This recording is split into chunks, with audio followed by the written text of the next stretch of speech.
Hi friends, welcome to மண் வாசம் channel. இன்றைக்கி நம்ம எதுவும் சமையல் ரெசிபி பார்க்கலைங்க. எப்படி சிம்பிளாக வீட்டிலே தேங்காய் எண்ணெய் எடுக்கிறது தாங்க பார்க்க போகிறோம். அதுவும் நம்ம வீட்டிலே எதுக்குன்னா விசேஷத்துக்கு உடைக்கிற தேங்காய் வச்சு நான் தேங்காய் எண்ணெய் எடுத்து காமிக்கிறேங்க. உங்களுக்கு இந்த டிப்ஸு பிடிச்சிருந்ததுன்னா நீங்கள் வீட்டிலே தேங்காய் எண்ணெய் எடுத்து இதே மெத்தடில் எடுத்து நிறைய எடுத்து வச்சுக்கோங்க. பார்த்திங்கன்னா நான் ஒரு 3 தேங்காய் உடச்சி வச்ச தேங்காய் இருந்ததுங்க. அதில் நான் திருவி எடுத்துக்கிறேன். நான் அருவாமனையில் திருவுறேங்க. நீங்கள் வேணும்னா தேங்காய் திருவி இருந்ததுன்னா தனியாக திருவி எடுத்துக்கோங்க. திருவிட்டு அரைக்கும் போது நமக்கு ஈஸியாக இருக்கும் மிக்சியில் அரைக்கிறதுக்கு. நீங்கள் வேணால் பத்தையே கூட போட்டுட்டு அடியில் இருக்கிற அந்த கருப்பு லேயர் மட்டும் எடுத்துருங்க. அந்த அடியில் பாருங்கள், நான் அப்படியே விட்டுட்டேன். மேலே இருக்கிற மட்டும் எடுத்துக்கினேன். இது மாதிரி எல்லாத்தையும் நான் திருவி வச்சுருக்கேங்க. கொஞ்சம் பத்தையும் போட்டு வச்சுருக்கிறேன், உங்களுக்கு காமிக்கிறேன் பாருங்கள். அந்த அடியில் இருக்கிற நான் கருப்பெலாம் எடுத்தாச்சு. ஏன்னா எண்ணெய் பார்த்திங்கன்னா உங்களுக்கு ஒயிட்டாக கிடைக்கும். அதனால் ஒரு மிக்ஸி ஜார் எடுத்துக்கோங்க.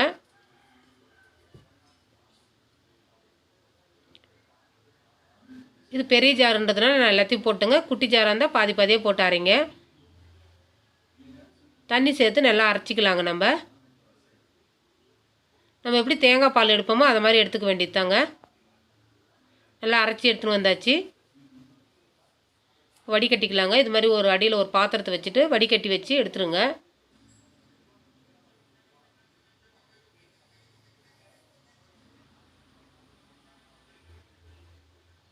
இது மாதிரி கையால் புழிஞ்சிங்கன்னா பால்லாம் இறங்கிடுங்க கீழே.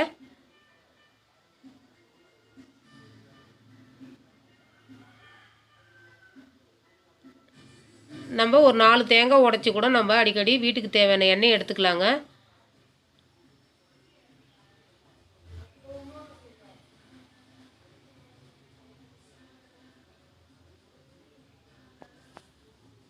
இந்த மாதிரி சின்னதாக உருண்டையாக பிடிச்சிங்கன்னா அதில் இருக்கிற பால் எல்லாமே வந்துடும். ஒரு தட்டு வச்சு எடுத்துக்கோங்க.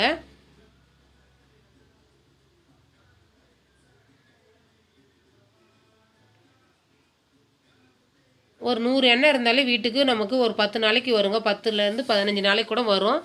நம்ம ஒரு 4 தேங்காய் உடைச்சா உங்களுக்கு கண்டிப்பாக 100 எண்ணெய் வருங்க. வீட்டிலே சுத்தமான எண்ணெயும் ரெடி பண்ணிக்கலாம். இப்போ திரும்பவும் இந்த தேங்காவை நான் அரைச்சிக்கிறேங்க. திரும்பவும் மிக்ஸி ஜாரில் போட்டு கொஞ்சமாக தண்ணி சேர்த்து அரைச்சிக்கலாம்.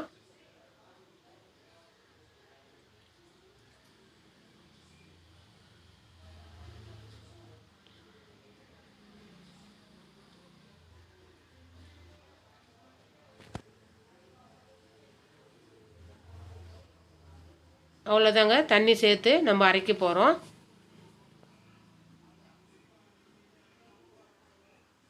திருப்பி அதே மாதிரியே அந்த வடிகட்டிலே அந்த பால் முன்னாடி எடுத்து வச்சுருந்த பால்லே நம்ம வடிகட்டிக்கலாங்க. எல்லாத்தையும் முன்னாடி செஞ்ச மாதிரியே புழிஞ்சி எடுத்துக்குங்க. தேங்காய் பால் பார்த்திங்கன்னா உடம்புக்கு ரொம்ப நல்லதுங்க. நீங்கள் இந்த தேங்காய் பால் எடுத்து அல்சர் உள்ளவங்களுக்கு கொடுத்தீங்கன்னா கூட வயிற்றில் இருக்கிற புண்ணுலாம் ஆறுங்க. தினமும் ஒரு கிளாஸ் குடிக்கலாங்க. ரொம்ப நல்லது உடம்புக்கு. அவ்வளோதாங்க, எல்லாத்தையும் எடுத்தாச்சு. இப்போ இந்த பால் எடுத்துமே நான் ஃப்ரிட்ஜில் வைக்கிறேங்க. பாருங்கள், எடுத்துன்னு வந்தாச்சு. ஃப்ரிட்ஜில் வச்சு எடுத்துன்னு வந்தாச்சு. ஒரு 10லேருந்து 15 நிமிஷம் வச்சா போதுங்க. நமக்கு அந்த தேங்காய் எண்ணெய் மட்டும் கட்டிக்கும் உங்களுக்கு. பாருங்கள், ரொம்ப அப்படியே வெண்ணெய் மாதிரி இருக்குது பாருங்கள். இது நம்ம எந்த வானலில் எண்ணெய் காய்ச்சிறோமோ அதில் போட்டுக்கலாங்க.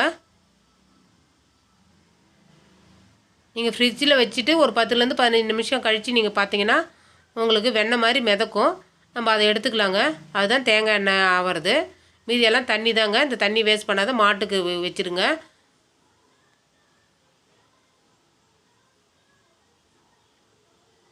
கையில் எடுக்கும்போதே குழன்னு இருக்குது பாருங்கள். இப்போ நான் ஹீட் பண்ணுறேன். இதை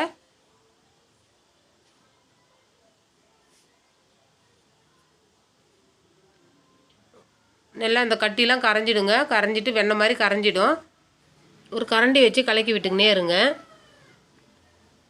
அந்த காலத்திலலாம் பார்த்திங்கன்னா எல்லாமே முத்துக்கொட்டை எண்ணெய், விளக்கெண்ணெய்னு சொல்லுவாங்க. விளக்கெண்ணெய், எள்ளு கூட நெல்லெண்ணெய் கூட பார்த்திங்கன்னா வீட்டில் தாங்க எடுப்பாங்க. நல்லா இடிப்பாங்க. உரலில் போட்டு இடிச்சிட்டு நல்லா பானையில் தண்ணி வச்சுக்கின்னு அந்த எள்ளு போட்டு கொதிக்க வைப்பாங்க. அதுக்கப்புறம் மேலே எண்ணெய் வரும், அள்ளிக்குவாங்க. அந்த காலத்தில் இருந்தவங்களாம் செக்குலாம் கிடையாதுங்க. இப்போ அதே மாதிரி நம்ம வீட்டிலே எண்ணெய் எடுத்துக்கலாங்க.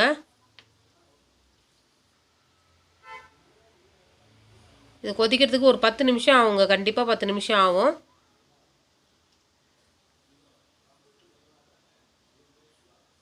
இதே மாதிரியே நம்ம மோர் கூட சிலுப்பி வெண்ணெயிலேருந்து நெய் எடுத்துக்கலாங்க. நம்ம கொதிக்க கொதிக்க தனியாக எண்ணெய் பிரிஞ்சு வரும், உங்களுக்கு தெரியும்.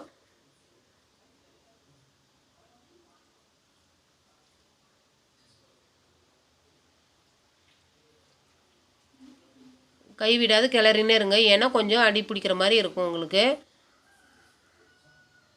அந்த பால் சுண்ட சுண்ட உங்களுக்கு எண்ணெய் பிரிஞ்சு வர்றது தெரியுது பாருங்கள்.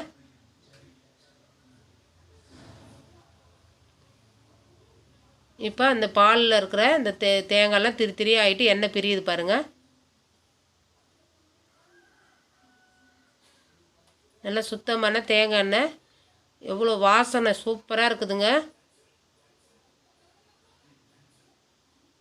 இந்த தேங்காயெல்லாம் லைட்டாக தீய ஆரம்பிக்கும், அந்த டைமில் எண்ணெய் உங்களுக்கு பிரிஞ்சிடும் பாருங்கள். நல்லா தண்ணி மாதிரி கிளம்பி வருது பாருங்கள், அழகாக. அவ்வளோதாங்க, ரெடி ஆயிடுச்சு நம்மளுடைய எண்ணெய்.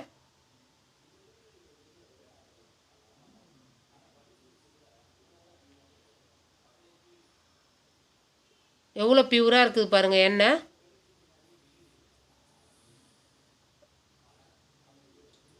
அவ்வளோதாங்க, ஆறுனதுக்கப்புறம் நம்ம வடிகட்டிக்கலாம். ஒரு வடிகட்டி வச்சு நான் வடிகட்டி காமிக்கிறேங்க.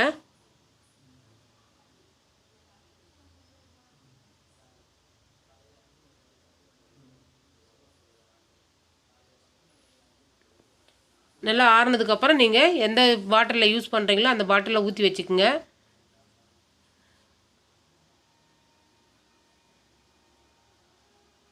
பாருங்கள், ஒரு 100 ml கிட்ட எண்ணெய் வந்திருக்குது பாருங்கள். இந்த செய்முறை விளக்கம் பிடிச்சிருந்ததுன்னா மண் வாசம் சேனலை லைக் பண்ணுங்கள், ஷேர் பண்ணுங்கள், கமெண்ட் பண்ணுங்கள், சப்ஸ்கிரைப் பண்ணுங்கள். பக்கத்தில் இருக்கிற பெல் ஐக்கானையும் கிளிக் பண்ணுங்கள். தேங்க்யூ.